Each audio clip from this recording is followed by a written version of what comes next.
30 days. That's how long it had been since I sat in the room. Not this room, that room. My local cinema. Same as it ever was. Seat F18, because of course.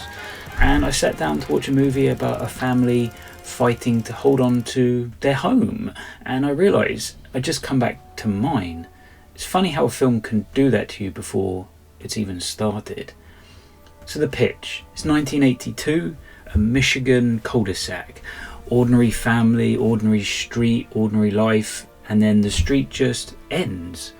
Not a driveway, not a wooded lane, but at a cliff that has no business being there. There's a roar. Yeah, dinosaurs. That's it, that's the movie. Oak Street and the blocks around it ripped clean out of time and dropped into prehistoric times. How? Why? Well, the pre-credits will tell you it's a bad robot picture, a J.J. Abrams mystery box special, so you already know the answer. There isn't one. And normally, that's maybe where I might start getting a bit scathing. Oh, it's another panettone, a big, sweet, airy and hollow in the middle surprise. But here's the thing. This time the movie knows, and it doesn't linger, it doesn't tease you a lore video for 3 years. It shrugs, points at a T-Rex and says, there's dinosaurs here, deal with it. And God help me, I dealt with it. Let me be honest with you, because that's the only way I know how to do this. I could see every single string being pulled in this film, and I let them pull me anyway, because it's a movie. A real one. It's staged, it's lit, it's built by hand, it's not slop, and I know every channel on this platform is chanting "Cinema's back this summer" like it's a prayer. But I'm not going to say that. I'm just going to show you. You can see how David Robert Mitchell moves the danger in this from the background to the foreground, while the people in frame have no idea. It's not jump scares in this movie, it's dread. It follows the thing walking towards you slow in the corner of the shot, and you see it before they do. He brought that with him. There's a T-Rex crammed into a suburban garage, the sheer wrongness of the scale of it. It's a filmmaker who understands horror is just the ordinary world with one thing in it that shouldn't be there.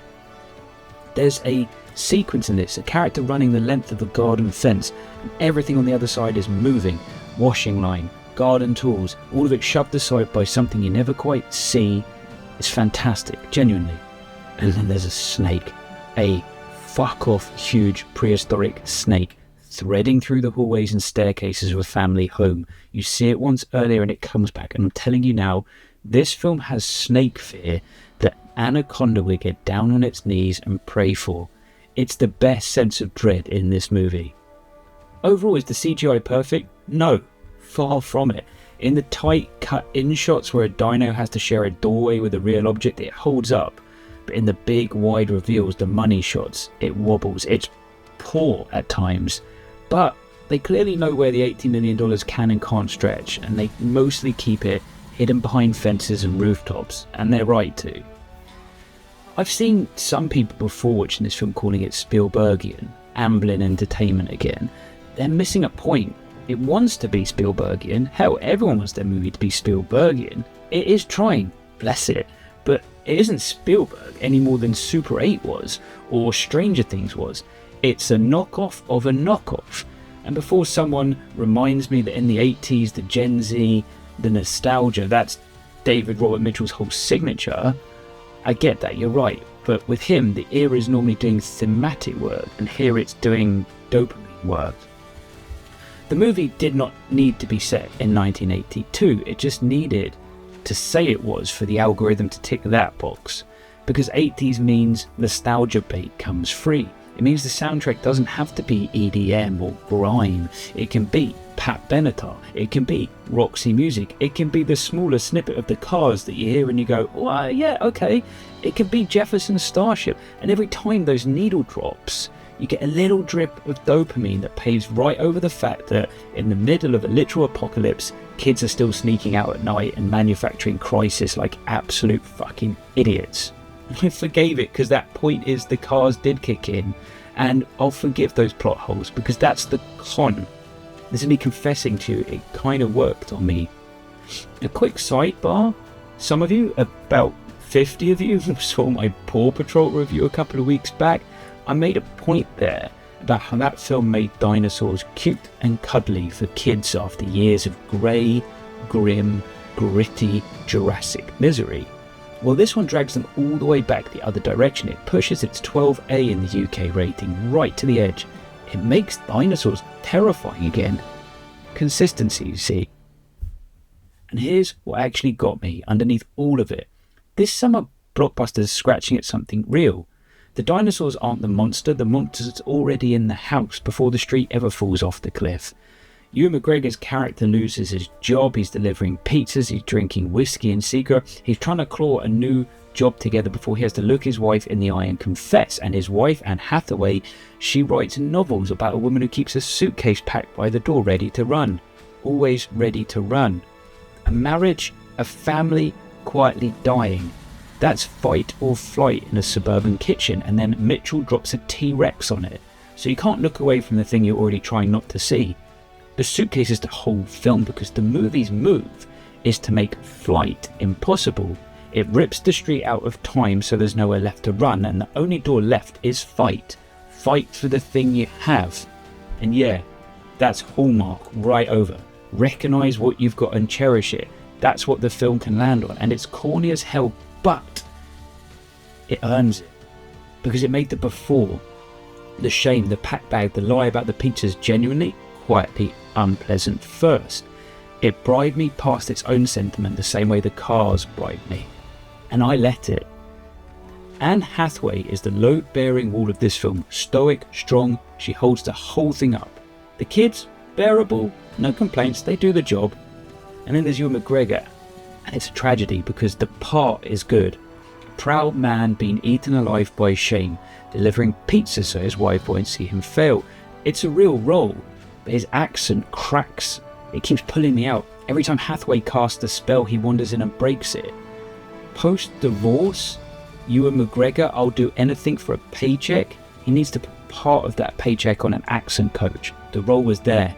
I couldn't fully buy him standing in it. And here is where it falls. The one favourite arseful that I couldn't grant. Everywhere else, the film's whole move is the shrug. There are dinosaurs now. Deal with it. It earns the right not to explain, and it holds that line beautifully. Right up until it doesn't. There's a scene early on. Anne Hathaway's neighbour shows her this bizarre plant growing in the garden overnight, so she photographs it. And she takes it to the library to research.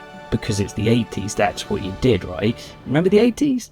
And the librarian takes one look and goes, this looks like flora that was wiped out over 250 million years ago. But it can't be. Dun, dun, dun. And that scene breaks the film's own contract because the second the movie explains one thing, it forfeits that shrug. You know, dinosaurs, get on with it, deal with it. I'm allowed to ask why it won't explain the rest. And it's important at this point.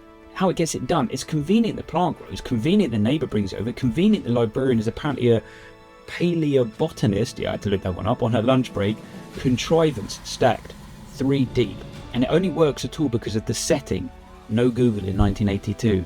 So the decade that's been feeding you dopamine all film suddenly turns into a plot crutch. Remember the 80s? Yeah. I ain't noticed you only remember them when you need a clumsy way to hand the audience information. The plant idea's fine. It's the tell that the whole zone slipped through time. It's not just dinosaurs. But it's the delivery of all this that's insulting. The box was empty, so J.J. Abrams had to reach in and put something in there. It turned out to be a fucking plant.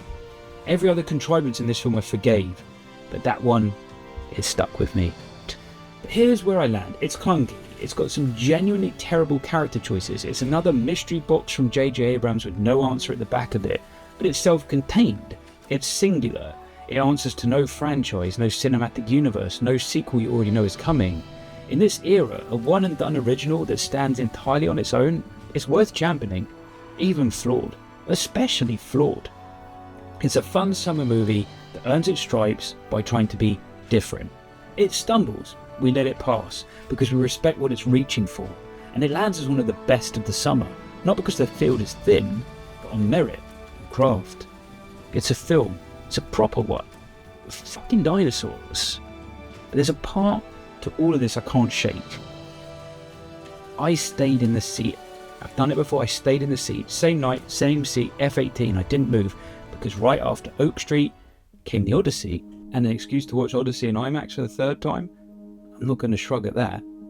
What happened by accident was I saw one film where Anne Hathaway kept the suitcase packed so she could flee at home.